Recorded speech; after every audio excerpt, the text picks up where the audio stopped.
तर आज आपण मराठी महिने शिकणार आहोत. कोणते महिने? आता मराठी महिन्यामध्ये किती महिने असतात?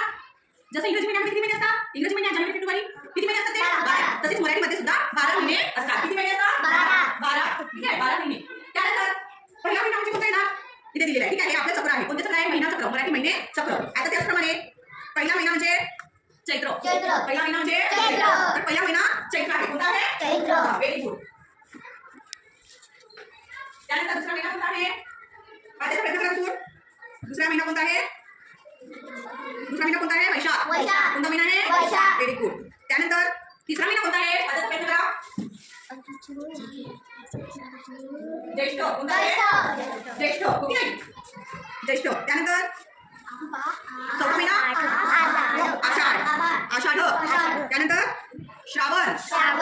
त्यानंतर भाद्रपद. ओके नाही? त्यानंतर आश्विन. त्यानंतर कार्तिक. त्यानंतर मार्गशीर्ष. त्यानंतर पौष. त्यानंतर माघ. त्यानंतर फाल्गुन. म्हणजे सगळ्यात लास्ट मध्ये फाल्गुन. तर तुम्ही मला सांगा किती महिने आहेत मराठी महिन्यात? आपण बघितले मराठी महिने. ठीक आहे, मराठी महिने बघितले, पण त्याच्यामध्ये आपल्याला मुख्य ऋतू आपले कोणते ऋतू? मुख्य ऋतू जे किती आहेत? मुख्य ऋतू 6 आहेत का? 6 आहेत का मुख्य ऋतू? 3. कोणते आहेत? Very good. उन्हाळा, पावसाळा, हिवाळा. म्हणजे मुख्य ऋतू एकूण 3 आहेत. ठीक आहे, मराठी महिने किंवा इंग्रजी महिन्यामध्ये सुद्धा येतात. त्यानंतर उपऋतू. आता हे उपऋतू तुम्ही कधी ऐकलेले नसतात, ओके नाही? पण उपऋतू आहेत आपले वसंत, ग्रीष्म, वर्षा, शरद, हेमंत, शिशिर. किती आहेत? 6.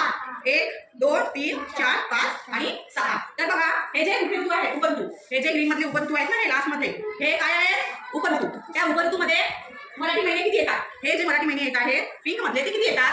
कोणते येतात? प्रत्येक ऋतू 2-2 येतील. ठीक आहे, 6 आहेत, प्रत्येक ऋतूमध्ये 2-2 येणार. ठीक आहे, तर बघा पहिला आहे चैत्र. तर चैत्रमध्ये वसंत आहे. ठीक आहे, चैत्र वैशाख हे 2 ऋतू चैत्रमध्ये येतील. त्यानंतर ग्रीष्ममध्ये ज्येष्ठ आणि आषाढ. वर्षामध्ये श्रावण आणि भाद्रपद. त्यानंतर शरदमध्ये अश्विन आणि कार्तिक. हेमंतमध्ये मार्गशीर्ष आणि पौष. तसंच शिशिरमध्ये माघ आणि फाल्गुन. म्हणजे प्रत्येक हे जे 6 आहेत, किती? 6. हे किती आहे? 6. आणि हे जे 12 महिने आहेत त्या 6 ऋतूमध्ये प्रत्येक याच्यामध्ये 2-2 ऋतू समाविष्ट आहेत. कळलं?